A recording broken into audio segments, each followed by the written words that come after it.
Here's my take. What do two striking political facts tell us about the mood of the world today? In Japan, Prime Minister Sanae Takaichi has just won the largest parliamentary majority in the history of the long-dominant Liberal Democratic Party. In Britain, Keir Starmer, who swept into office a year and a half ago, has sunk to the lowest popularity ratings ever recorded for a British Prime Minister. On the surface, the stories seem unrelated. One leader rides a landslide, another struggles to stay afloat. But taken together, they reveal something deeper about the current political moment. Voters prefer rebellion to restoration. Consider Britain first. After the tumultuous premierships of Boris Johnson, Liz Truss, and Rishi Sunak, years marked by Brexit aftershocks, ethics scandals, fiscal panic, and revolving door leadership, Starmer offered something different. He was the keep calm and carry on candidate. He promised seriousness, stability, and competence. He would rebuild institutions, appoint capable ministers, and restore Britain's standing abroad. He would handle America's volatile politics with quiet firmness. No drama, no ideological fireworks, just adult supervision. And by conventional measures, he delivered. Market stabilized, cabinet government returned, policy was sober and incremental, yet the public mood did not follow. Dissatisfaction lingered. Within months, Starmer's net favorability ratings plunged into deeply negative territory. The promise of seasoned competence took a blow when one of Labour's most prominent figures, Peter Mandelson, long seen as the ultimate insider, faced renewed scrutiny over his past ties to Jeffrey Epstein. For many voters, that episode reinforced a suspicion that restoration meant the return of the same interconnected elites they had already rejected. The deeper problem for Britain is structural. Immigration has been the rocket fuel of populism across the West. Britain recorded net migration of nearly 950,000 in the year ending in March 2023, an astonishing figure for a country that had voted for Brexit partly to take back control of its borders.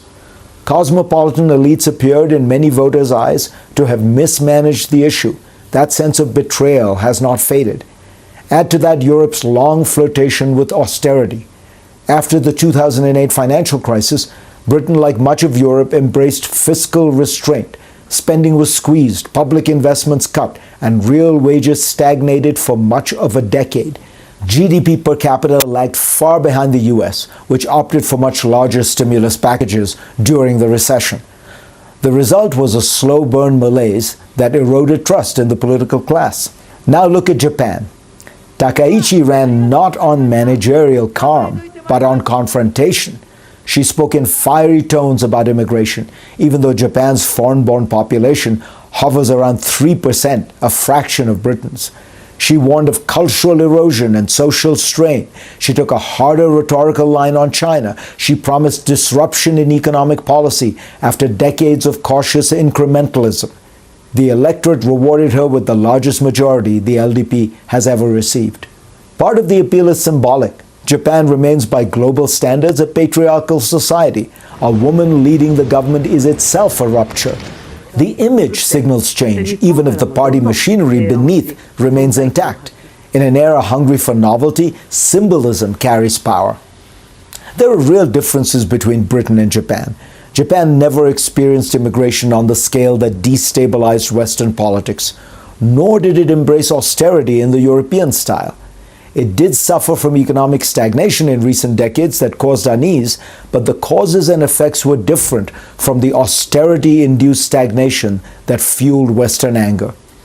These structural contrasts matter, but they may matter less today than atmosphere. Across advanced democracies, incumbents struggled at unusually high rates in 2024, a big year for global elections. Voters are restless. They are less interested in policy detail than in emotional validation. Restoration speaks to the head. Rebellion speaks to the gut. In this moment, the gut is winning. Japan's Prime Minister has shifted the vibe. Despite her party's long-time dominance, she projects motion, disruption, and defiance. Starmer projects steadiness and repair. In calmer times, that contrast might favor Britain. In this moment, it does not. Politics runs in cycles. The appetite for rupture may fade once its costs become clear. But for now, in countries as different as Britain and Japan, the mood is unmistakable. In an age of anxiety, voters prefer rebellion to restoration. As the Democrats look forward to the midterms, they should keep this in mind.